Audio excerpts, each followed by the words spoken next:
I'll begin and that will surely bring them through the door. So, hello. For those of you who don't know me, I'm Joyelle McSweeney, and I'm the Director of Creative Writing here at the University of Notre Dame. And so then it's my job and my privilege to welcome all of you to the MFA thesis reading for the class of 2017. So I'm a poet, but I am going to resist the urge to wax poetic and instead try to keep things concise. We're here to celebrate the achievements of 9 talented young writers who have invested 2 years of time, effort, invention, and energy to the extraordinary task of becoming writers. Now, certainly, these people were writers before they arrived, and they will be writers as they leave. But there is something about the experience of committing oneself full-time to this endeavor, to the drafting and redrafting of work, the limning out and pursuing of a vision, the bringing of this work for feedback from peers and professors, the revising, the re-envisioning, and most importantly, the getting on with it, the carrying on, until one arrives at the work itself, in all its beauty and newness and toughness and iridescent contradictions. That is truly a transformative experience, and that is a transformation.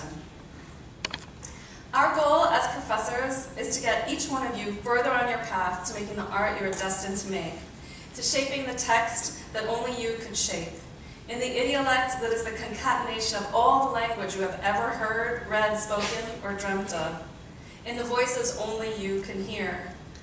And so it is with special pleasure that the professors look forward to the final MFA thesis reading, because we can hear those voices and styles and stanzas and sentences you have worked so hard to define and construct and embody and articulate fill the air of this auditorium, and each voice so wondrously different from the next.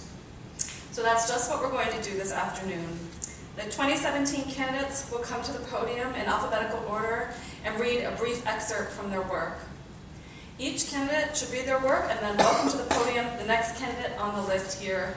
And if there's a candidate who isn't here, just simply move to the next person. If they come in late, we'll put them in at the end of the lineup. Sorry, got off script there for a minute.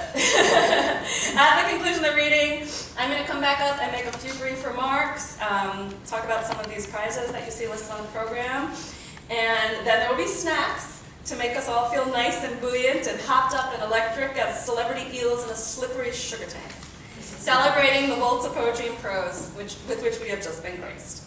And now a final note before I sit down. This afternoon would not have been possible without the efforts of Colleen Hoover, who I completely expected not to be here today, so let's have a round of applause for Colleen Hoover. So this is what I was going to say in your absence, Colleen. Colleen is truly the backbone of this program, and it is in her anticipated absence that is most keenly felt. We've become most keenly aware of all she does just to keep us all revolving around the same spine somehow, like some terrific sea worm or something like that. And, you know, my gratefulness just knows no bounds for that. So thank you, Colleen. And then a second round of applause for Daniel Tharp and Moon Che, the Prose and Poetry Fellows who have been working as Colleen's aides-de-camp to make sure that today came off as perfectly as it is about to come off. So thank you to Daniel. And a final thank you to the catering staff and facility staff who have come in on a Sunday to facilitate our event. Thank you. And to all the guests of the program, and fellow students and classmates and peers, spouses, everyone who has come out today to help us cheer on the graduating writers of the class of 2017. Okay, and that is it from me for now, although I will come in and have the last word. And with that, I step aside. That's what I've written. With that, I step aside and yield the podium to our first reader, Zach Anderson. Come on up.